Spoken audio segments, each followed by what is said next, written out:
Rita Segato es antropóloga y escritora, mundialmente conocida por sus estudios de género relacionados con la violencia, los feminicidios y la violencia sexual. Doctora, antes que nada, muchísimas gracias de verdad por la entrevista. No, yo que agradezco por darme la palabra. Doctora, bueno, se está terminando su estancia justo acá en Sí. México. Usted es de Argentina, pero trabajó muchísimos años en Brasil, viajó por todo el mundo. Me gustaría empezar preguntándole, digamos, me imagino que hay características muy específicas de la violencia en contra de las mujeres en cada uno de estos lugares, pero también cosas en común. Sí. ¿Qué puntos deberíamos transitar desde lo regional en lugar de desde lo local? Lo regional en términos de América Latina, Sí. Bueno, es una gran pregunta, ¿no? Y eso es una pregunta que de alguna manera surgió muchas veces cuando yo he insistido en que es necesario crear una categoría que se llame femigenocidio, que es muy difícil de aceptar porque siempre en la visión latinoamericana en general y del feminismo en general se ven todos los femicidios como grandes crímenes de género. Y es verdad que lo son, en todo el continente y en el mundo, ¿no? Lo que pasa es que en México empezamos a ver, sobre todo con el caso de Ciudad Juárez, y de ahí se extiende, de que hay femicidios que solo pueden ser procesados, indagados, con protocolos específicos. Entonces, ahí donde hay situaciones de nuevas formas de la guerra, que no son guerras, digamos, entre estados, pero son guerras entre pandillas, entre mafias, entre cárteles o como se les llame. La muerte de la mujer no está relacionada con situaciones íntimas. Claro. Entonces, esa es una característica de algunos de los países, más fuerte en algunos de los países donde hay en curso estas nuevas formas de la guerra que se están extendiendo del norte al sur del continente, ¿no? Lugares donde esto no era así, ahora han aparecido formas de asesinatos de mujeres o feminicidios, que yo les llamo femigenocidios, que son resultado de la mafialización del continente.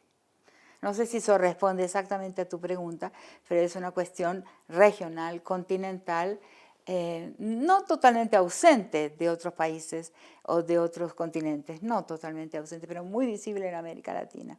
Sí, y ahora que menciona justo esto de las pandillas, yo me preguntaba, usted crea, incorpora o pone sobre la mesa el tema del mandato de la masculinidad cuando hablamos de violencia en contra de las mujeres. En México, como sabe, tenemos un montón de jóvenes que se meten al crimen organizado y matan a otros jóvenes de su misma clase socioeconómica. Son guerras. O sea, son situaciones de guerra, de lo que se llaman las guerras informales o nuevas formas de la guerra, que tienen una característica central. Ni se declaran, ni llegan a armisticios. O sea, son guerras que ni comienzan ni terminan, por eso son muy difíciles de tratar, ¿no? Porque las guerras entre estados se declaraban y después se suspendían. Las nuevas formas de la guerra no, se instalan y queda la sociedad totalmente expuesta a su continuidad. A veces uno de los frentes vence al otro, pero ahí hay una fragmentación o hay un momento en que parece que hay una pacificación, pero resurgen. El caso colombiano es bastante claro sobre eso. Entonces, esta es la cuestión. Esas son guerras que reclutan sobre todo, reclutan informalmente y reclutan muy jóvenes, a veces niños, ¿no? ¿Y por qué se pueden reclutar? Porque ahí entra completamente la cuestión de género, porque necesitan probar algo a los demás, demostrar algo ante el mundo que es algo que sea característico de la masculinidad para adquirir el título de hombres, de machos. Y muchos jóvenes se ven tentados por eso. O sea, la guerra es una manera de probar al mundo su virilidad. O sea, tiene que ver con poder también. Claro, con poder, claro, pero también callo, o sea, capacidad de enfrentar la muerte o el peligro, soportar el dolor, son todas características ancestrales de la masculinidad. Doctora, cuando hablamos de violencia en contra de las mujeres, tengo la sensación, y me corregirá si me equivoco, pero que cada vez más pensamos en el punitivismo como la única solución, ¿no? Más Sí. cárceles, más años, más todo. ¿Hay Y otras no vías? estamos consiguiendo muchas cosas, porque es evidente que desde los años 90 hasta hoy han ido proliferando las leyes contra el feminicidio y contra los crímenes de género. Hay muchísimas leyes y políticas públicas, pero algo tendrá que ser repensado, porque por lo menos en nuestro continente los números no han cedido. O sea, no hay un declinio de los números de la incidencia. Sí. Por lo tanto, algo no está bien pensado. Bueno, algo que se podría decir desde ya es que es necesario apartar a algunas personas de la convivencia social porque son peligrosas. Ya está probado que esas personas han incurrido en formas de violencia contra las mujeres, entonces es necesario retirarlas, ¿no? Y ahí hacen falta tratamientos que no existen todavía para que la persona sea capaz de entender lo que ha hecho y, digamos, procesar una transformación, una rehabilitación. Eso no está siendo muy exitoso en ningún país, en ninguna cárcel. O sea, hay que repensar la cárcel, pero también hay que darse cuenta de que sacar de la sociedad a alguien que es capaz de agredir de esa manera se retira un peligro, pero no hace reducir los índices. ¿Por qué? Porque lo que produce esos seres, lo que produce esos personajes que capaces de esa forma de crueldad, es la estructura de la sociedad. Entonces, sin cambiar la sociedad, aunque encarcelemos a todos los agresores, no dejarán de aparecer nuevos agresores porque emanan de una forma de convivencia social. ¿Y el cambio es cultural, es político, es...? No, el cambio es, yo creo mucho en la palabra, puede ser que esté equivocada, pero mi creencia fundamental en este momento es en la capacidad de nombrar las experiencias y de conversar sobre ellas. Y todavía la sociedad conversa muy poco sobre lo que le está pasando. Vemos, sí, los productores de información, los productores de opinión, los medios, tanto los medios masivos de información como las redes sociales, pero no vemos una real conversación entre las personas sobre lo que les está pasando. Cuando eso puede acontecer, puede suceder, cuando hay los espacios y las formas en que se puede conversar, la sociedad cambia, las personas cambian. Ya que menciona el tema de los medios, hemos fallado sistemáticamente, ¿no? En tratar de, o sea, no sé, de contar la violencia, pero de contarla de una forma... Es un problema serísimo. Sí. Para mí tiene que ver inclusive con el tema de cómo se informa el suicidio, porque si van a observar, vos lo sabrás, que sos periodista, hace tiempo ya que no hay información sobre el suicidio. Las familias, por ejemplo, muchas familias viven sin saber que tienen dentro de casa un niño o un adolescente que puede suicidarse en cualquier momento, porque no hay información, ¿no? O sea, la sociedad no sabe que en algunas regiones, en algunas localidades de nuestro continente, que no son pocas, el suicidio es la primera causa de muerte o la segunda causa de muerte en adolescentes. Creen que no, que los jóvenes se mueren de enfermedad, y no lo saben porque hace mucho tiempo hubo una convención, o sea, un acuerdo entre editores de noticias de no informar suicidios. Algunos son espectaculares, pero no nos informan porque hace mucho que la sociedad se dio cuenta, o que los expertos se dieron cuenta, de lo que se llama contagioso. Nosotros le llamamos miméticos, porque el contagio es un proceso automático, ¿no? No está mediado por la reflexión. La mímesis, sí, ¿no? Es un libro muy lindo de Daniela Gontijo que se llama Violencia y Mímesis, que es interesante ver porque ella va analizando primero, muestra esto del suicidio y después va hablando de la mímesis en la violencia de género, que es clarísima. Acontece un feminicidio con determinadas características y se multiplica, porque hay un efecto de mímesis. ¿No? Siempre en ese libro se relata, por ejemplo, de que en Argentina hubo un gran feminicidio de un rockero, ¿no? De un grupo de rock, y uno de los músicos, al volver a casa después de un show, quemó a su mujer, ¿no? Se llamaba Wanda, el caso Wanda. 10 días después ella murió porque no hubo forma de recuperarla. Y ahí hubieron como 70 réplicas. Y en Colombia hubo un caso en que un hombre quemó a su mujer con ácido, a su compañera con ácido. Y lo que se replicó es la muerte por ácido. Quiere decir que hay un efecto de contagio, no contagio, sino de mimesis en las sociedades. Eso lo prueba. Entonces, ese es un problema muy serio, ¿no? Que es necesario ver cómo se informa. Porque en el caso del suicidio tampoco no está resuelto, porque al suprimir toda información sobre suicidios, las familias a veces no saben que tienen alguien que corre peligro de esa forma. Pero entonces deberían modificar, encontrar una forma de informar. Ajá. Y recurrir a expertos, a psicólogos sociales o experimentación. Una forma de informar, no dejar a la sociedad desinformada, pero evitando la réplica, tanto en los feminicidios como en los suicidios. Doctora, preguntarle también por, digamos, o sea, los movimientos feministas han tenido, digamos, han ocupado cada vez más espacios, han tenido cada vez más, espacios mediáticos y es más visible. Más visible.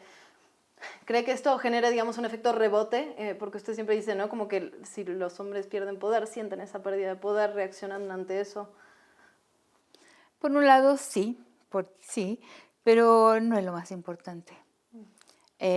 Bueno, nos falta, porque las mujeres, hay varios sectores dentro del feminismo que entienden que su lucha y su activismo tiene que getificarse, o sea, transformarse en una cuestión entre mujeres. Yo no estoy de acuerdo con esto, porque en realidad tenemos que informarle a los hombres cuál es la pérdida, cuánto pierden ellos por ejercer determinadas formas de masculinidad. Y eso es lo que tenemos que hacer, porque el movimiento no es solo por las mujeres, es por la humanidad, es por los hombres también. Yo no entiendo el feminismo como una guerra contra los hombres. En algunos casos hay que defenderse, pero en general no estamos sabiendo atravesar a los hombres esta idea de que ese patriarcado, esa estructura de género, los perjudica también. Y eso se consigue hablando sobre eso y conversando sobre eso. Y porque a mí me consta la existencia de hombres de diversas generaciones, porque los encuentro por la calle o se me presentan o me escriben, jóvenes y viejos, que dicen, gracias profesora, abajo el mandato de masculinidad, porque implica para ellos una presión constante, un sufrimiento constante y la necesidad de dar pruebas constantes de que son hombres. El hombre, si no da prueba de que es un hombre, no es hombre. Entonces eso es una cosa terrible. Debe ser terrible ser hombre. Yo creo que sí, porque se gana muy poco por los esfuerzos que se hacen. ¿Cómo los incorporamos al feminismo? ¿O qué rol deberían, digamos, ocupar dentro del feminismo? No. Nosotras ocupamos un rol en la vida de ellos. Eso es al revés de cómo se piensa. Muchas cosas se piensan al revés. Hay muchos hombres que aparecen a veces en conferencias que dicen, ay, ¿cómo podemos ayudar el movimiento? No, somos nosotras que les estamos diciendo que no intenten probar nada a los demás en términos de ser hombres, en términos de su virilidad. No hace falta titularse, ¿no? Que es el problema que tienen, ¿no? Que tienen que formar parte del grupo de los hombres, de esa corporación, de esa hermandad, para sentirse que están realizados en su humanidad. Eso es falso. Se pierde más de lo que se gana. Les han vendido un buzón, decimos en Argentina. Sí. Les han vendido un fraude. Les han vendido algo que no merece la pena. ¿Qué autocrítica urgente deberíamos hacer desde el feminismo? ¿Cree que hay alguna? Esa. ¿Sí? Pensar nuestro movimiento como un movimiento indispensable para la humanidad, para las relaciones entre todas las personas, para la sociedad y para los hombres dentro de la sociedad. Parar con la cosa guetificada, bélica, de que no es nuestro, realmente no es lo que estamos haciendo. ¿Y las jóvenes o las mujeres que todavía no se sienten identificadas quizás con la palabra o con el movimiento. Bueno, hay muchas mujeres hoy que no hablan de feminismo, que hablan de mujerismo, ¿no? Cómo es ser mujeres, cómo defender ese ser mujer, pero tienen muchas, digamos, les desagrada la idea del feminismo, porque hay en el feminismo algunos elementos de autoritarismo que a mí también me desagradan. O sea, no creo en un feminismo que repita, que imite las maneras de los hombres, buscando poder, buscando imponer, buscando una homogeneidad de posiciones frente a los problemas. ¿El feminismo es pluralista o no es nada? O sea, antes que nada es una forma de pluralismo, una manera de autorizar diversas maneras de existir, diversas maneras de ser en la sociedad, que no necesitan estar completamente de acuerdo, pero lo que necesitan tener es libertad, es autonomía y es sobre todo soberanía sobre el propio cuerpo. ¿Por qué vamos tan atrasados en eso, en soberanía? Porque no lo hemos conversado suficientemente. Porque yo creo que conversando, a mí me pasa, yo siento que cuando hablo y explico estas posiciones, la gente que está frente a mí me escucha, entiende y sí, es por el bien de todos. Es porque un niño no tenga que ver en su casa a un padre dar un golpe en la madre o matarla o violarla, para que aprendamos a vivir en sociedad de una manera más armónica entre todos. O sea, el feminismo no es para mí no puede ser un movimiento del enemigo. Yo no practico la política del enemigo. Causa mucho sufrimiento y no llega a ninguna parte. Reproduce el mundo que conocemos. La política del enemigo solo reproduce el mundo como lo conocemos. Doctora, no le quiero sacar mucho más tiempo. Solo preguntarle, digamos, un poquito desde lo personal, en qué está trabajando, qué nos puede adelantar, qué sé yo, en México. No, en México me encanta, es como una segunda patria para mí. Encuentro siempre gente muy gentil, muy generosa, muy amorosa. No todos, pero existe aquí gente muy, muy amorosa, de gran corazón. Por lo menos tengo esa experiencia. Ahora aquí siempre me llaman para hablar y hablo. Tranquilamente hablo y las personas me escuchan. Hay gente que no está de acuerdo conmigo en algunas cosas, como en la cuestión, por ejemplo, de la aceptación de las mujeres trans dentro de las hileras del feminismo. Yo puedo convivir con esa diferencia de opinión, pero ellas no. O sea, la diferencia está ahí. ¿Quién puede convivir con la diferencia y quién quiere imponer su voluntad y su visión del mundo a todos los demás? Para mí la buena política siempre está del lado de quien puede convivir con la diferencia. Segato concluyó su estancia en el Colegio de México, donde pasó 3 meses. Ahora volverá a su natal Argentina y seguirá viajando, escribiendo y dialogando. Luciana Weiner, Ya nadie está dormido.